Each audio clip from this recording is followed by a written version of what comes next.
Sí, ¿Tú lo firmas a él también? sí, sí, sí. Para empezar, la profesora nos va a decir su nombre y la materia. Marisa Silva, historia.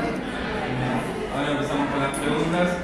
La primera, ¿hace cuántos años dictas clases? Se van a asustar.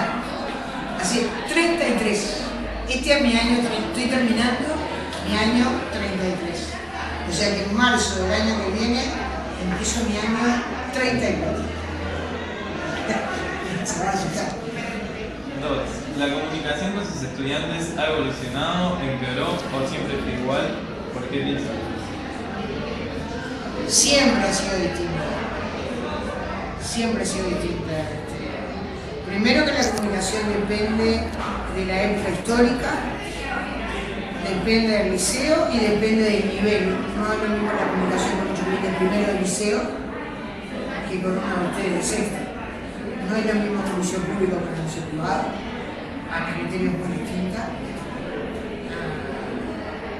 A mí me es más fácil la comunicación en el liceo público que en el liceo privado, actualmente no siempre es así.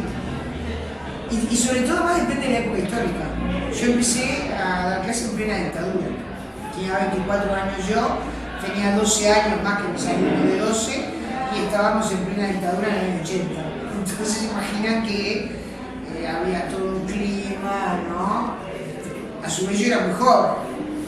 Entonces bueno, eso cambió mucho. Tal vez ahora hay algunas cosas que me resulten más difíciles que antes. Sí, en algunas cosas cambió para me resulta más positivo. Ahora, si lo miro en la punta otra, ¿no? Al principio, cuando empecé hace 33 años, creo que hubo un momento que fue los primeros años de democracia en que había un clima en el país, era muy fácil la relación. Estábamos todos buscando democratizar las relaciones. Entonces había una muy buena onda de parte de los estudiantes, también me parece que hay una buena onda de parte de los profesores. Ahora a veces todo depende del grupo,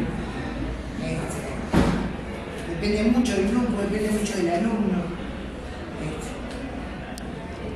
¿Sus estudiantes son más respetuosos ahora que antes o siempre hubo respeto con ustedes? ¿Por qué piensan eso? Yo siempre sentí que eran respetuosos. Tal vez hoy me cueste más los primeros 2 meses de clase. Los primeros 2 meses de clase tal vez yo tengo que plantear un encuadre de respeto que antes en 10 minutos lo lograba. Y ahora tal vez me resulte más fácil. Antes había alumnos, siempre hubo alumnos que se portaron mal, ¿no? Esos alumnos que los profesores observaban, eso siempre hubo. Ahora lo que me pasa es que hay más alumnos que contestan de mala manera. Que contestan, por ejemplo, me ha pasado, en el liceo privado, de una vez que me pegaron un portazo. A mí me parece muy bien que una alumno me cuestione algo si le parece mal, pero no que pegue un portazo, yo tampoco le pegaría un portazo a un alumno. Y hizo así que casi lo prohibí, ¿no? Es una de las pocas observaciones de conducta que tengo. O sea, hay más alumnos que se zafan rápidamente. 4. ¿Piensa que la voluntad de estudiar se ha perdido un poco? Sí. Sí, que eso se han perdido muchas cosas. Que no es un problema de culpa del estudiante. No es que los estudiantes, que el mundo ha cambiado, que los profesores han cambiado, que los liceos han cambiado y que entonces, y sobre todo que hay en la sociedad no se valora suficientemente el aprendizaje, ¿no? O sea, aquello de que bueno, una persona hace una carrera y no es lo mismo que ahora. Que yo creo que no es así, que nunca es lo mismo alguien que tiene una carrera, económicamente hablando, ¿no? Que alguien que no tiene una carrera. Pero hubo un momento donde se ponía todo en la educación. O sea, en mi generación, los padres que no habían estudiado sentían que no habían llegado más porque no habían estudiado y ponían, en nuestra generación, depositaban todo como para que si logramos que tú tengas una buena educación vas a lograr más con nosotros. No vas a trabajar todo el día, no vas a trabajar 12 horas, no vas a ser empleado como no sé cuánto. Y me parece que ahora en las familias eso no se valoriza así, no hay una valorización en la sociedad del capital simbólico que significa la educación. Entonces eso se siente en el aula. Sí. ¿Siente usted la misma motivación para dar clases hoy que la que sentía desde que comenzó estas clases? La misma cantidad sí, no en la razón. O sea, yo siento que hoy soy tan necesaria como hace 10 años, como hace 15, soy yo y los docentes. El aula es necesario. Lo que pasa en el aula. Yo no me siento más desmotivada. Tal vez tenga menos energía para dar 45 horas de clase y no las puedo dar y no las doy, ¿no? Antes la podía dar. De repente tengo menos monto de energía, pero no de entusiasmo. Porque yo siento, capaz que en algún sentido hoy me siento más necesaria que hace 15 años.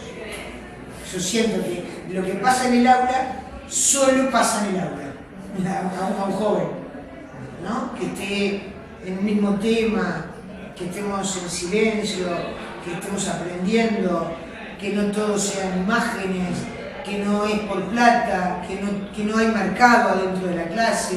Yo creo que el aula es una isla maravillosa, porque sucede una cantidad de cosas de comunicación, aprendizaje, que no pasan cuando estás mirando la televisión, cuando estás en un shopping comprando. Entonces, entre el momento de comprar en un shopping, en un supermercado, y el momento del aula, me parece maravilloso el momento del aula. Entonces me siento muy necesario. 6. ¿Usted se siente un profesor responsable? ¿Piensa que hay colegas suyos responsables hoy en día? ¿Que hay estudiantes responsables? A ver, repetímelo. ¿Usted se siente un profesor responsable? ¿Piensa que hay colegas suyos responsables hoy en día y estudiantes responsables también? Si yo me siento responsable, sí, me siento muy responsable. Y responsable me siento responsable, ¿no? Responsable. La palabra responsable viene de dar respuesta. Tener responsabilidad en algo es poder dar respuesta. Y yo siento que tengo el desafío de dar respuestas a determinadas cosas en el aula. Entonces me siento en ese sentido responsable. Además de mi trabajo debo cumplirlo, ¿no? Yo cobro un salario y por lo tanto debo cumplirlo. Pero sobre todo me siento responsable de dar respuestas a ciertas cuestiones que suceden en la sociedad, que creo que el aula tiene que ser una contracorriente de lo que pasa en la sociedad. Un contrapoder del poder de la sociedad. Con respecto a los docentes, yo no puedo opinar cómo son cada uno de mis colegas. Lo que sí creo es que hay una crisis del rol docente y que los docentes estamos como colectivo muy afectados. Que la sociedad no nos da el lugar que le da a otros, ¿no? Sí, en mi familia hay visitadores médicos, hay gente que terminó sexto y no hizo nada, que gana el triple que yo. Entonces, eso traduce un lugar social. La sociedad le da mucho valor a ciertas cosas y a otras no. Y entonces yo creo que los docentes estamos muy golpeados, muy heridos en la autoestima. Los maestros, los profesores, estamos heridos en nuestra autoestima. Y cada uno de nosotros refleja eso en la clase. Lo refleja cuando falta, lo refleja cuando no corrige, lo refleja cuando manda menos escritos porque tiene que trabajar más horas y no puede poner los suficientes escritos, que creo que es uno de los problemas más grandes. Que antes los profesores poníamos mucho más escritos que ahora.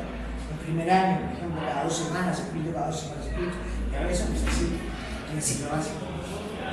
Y en cuanto a los estudiantes responsables, yo siento que hay cada vez menos estudiantes responsables, que hay una cuestión colectiva en la sociedad de que la gente es menos responsable. También siento que los padres tienen menos responsabilidad respecto a los hijos. O sea, no quiero en ningún momento decir los estudiantes son más importantes. Yo creo que en la sociedad en su conjunto la gente le cuesta más tomar responsabilidad en el tránsito, respecto a la limpieza de la ciudad, respecto a sus hijos, respecto a sus vecinos. Y eso también se refleja en que los estudiantes son menos responsables. O sea, era más común que un estudiante hiciera todo lo que quiera hacer los deberes, era más común que el estudiante, era más natural que la mayoría, siempre hubo algunos que no, pero que la mayoría de los estudiantes hicieran las cosas. Eso menos, y eso ahora cuesta mucho más. Si el profesor no pone mucho y lo deja al estudiante, muchos profesores tienen la teoría de que el estudiante no hay que estar arriba del estudiante. El estudiante haga o no haga, si le va mal, le va mal, si le da cuenta. Y yo no estoy de acuerdo con eso, pero eso genera que muchos estudiantes, si no tienen el motu propio, es difícil. Piensa que los profesores hacen todo lo posible para que sus estudiantes aprendan. Es importante brindarles el material necesario para que aprendan. Son dos preguntas bien distintas, ¿no? Yo creo que hacer todo lo posible para que los alumnos aprendan, lo primero es tener entusiasmo. Creo que la primera pedagogía de cualquier estudiante, de cualquier profesor, es el entusiasmo, es la pasión en lo que hace. Es transmitir que está entregado en el aula. ¿No? Y eso es difícil en las condiciones actuales. Es difícil por la crisis que hay, que les decía, del lugar social que no ocupamos los docentes, que no es solo lo económico, ¿no? Es una cosa del menosprecio que hay sobre los docentes. Entonces, el docente después eso lo refleja en menos entusiasmo en el aula, ¿no?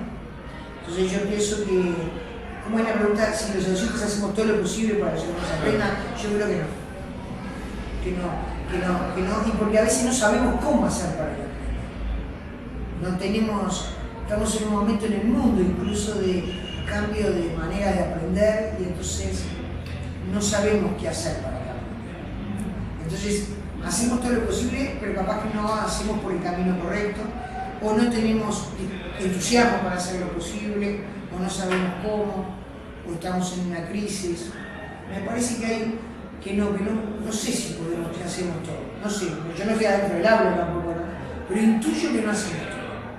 ¿Y es importante brindar el material necesario para que aprendan? No, para nada.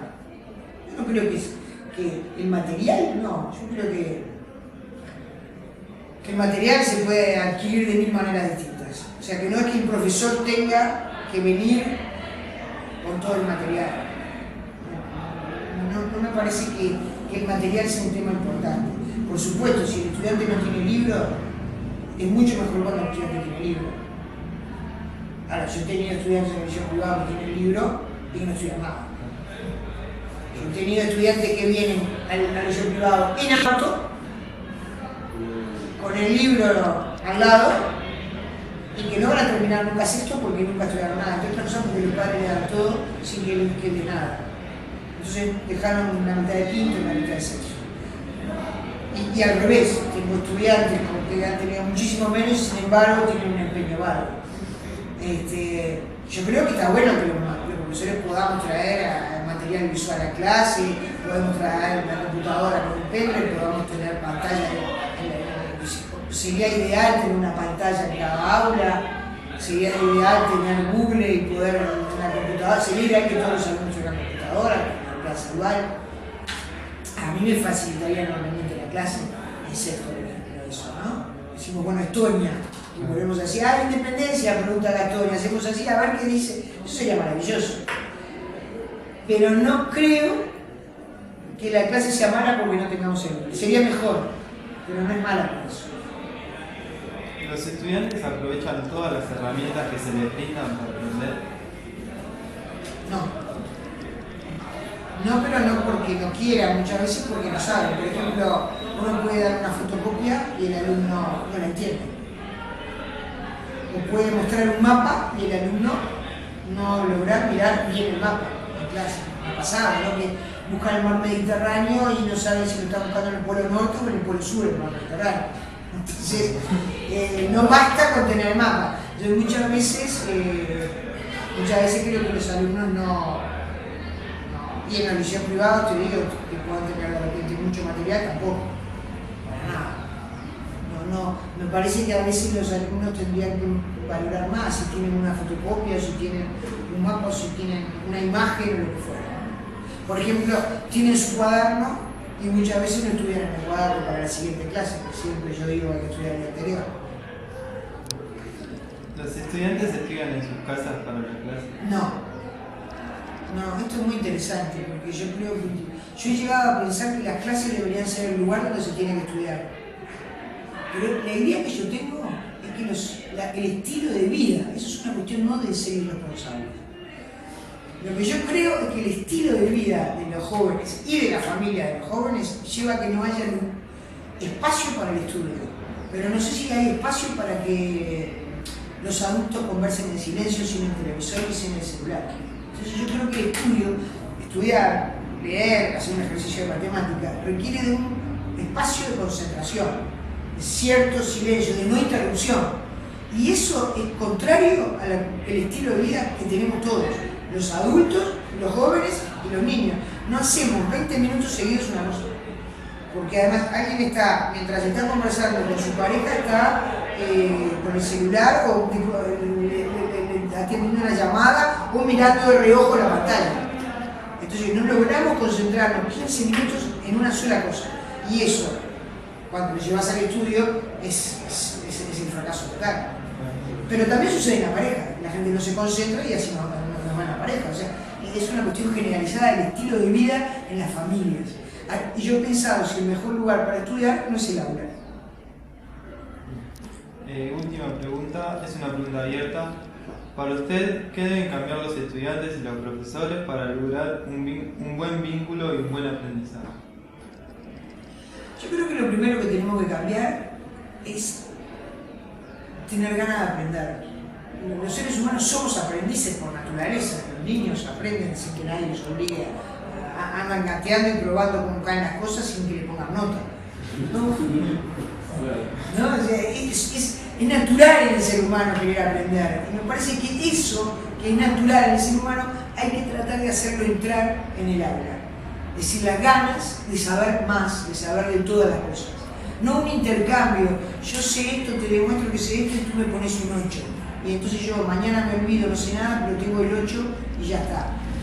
Que no sea un intercambio de mercadería, que sea un lugar, un espacio de aprendizaje. Y eso pasa porque la sociedad cambie, le dé otra importancia a los liceos, porque haya políticas educativas hacia eso, que la familia, los adultos uruguayos le den mucha más importancia al aprendizaje, que hablen en la casa de lo que se está dando en clase, que una madre, un padre, un abuelo se siente y lo ayude en un ejercicio de física o de matemática a un chiquilín que está en primero de liceo. Ese tipo de cosas que antes eran más común, tal vez. Eso de sentarse a hacer juntos algo. Que se valore el aprendizaje, que se acompañe el entusiasmo de los niños por aprender y que los profesores podamos transmitir eso. Entonces me parece que es una cantidad de factores que desde los medios de comunicación también se valore eso. Entonces me parece que lo que hay que cambiar es poder valorar, tenerle más amor a esto natural que somos aprendices. Es eso, me parece. Hacer entrar esa condición natural del ser humano a que abra la puerta del aula y entre a las clases. Muy bien, muchas gracias. Bueno, gracias.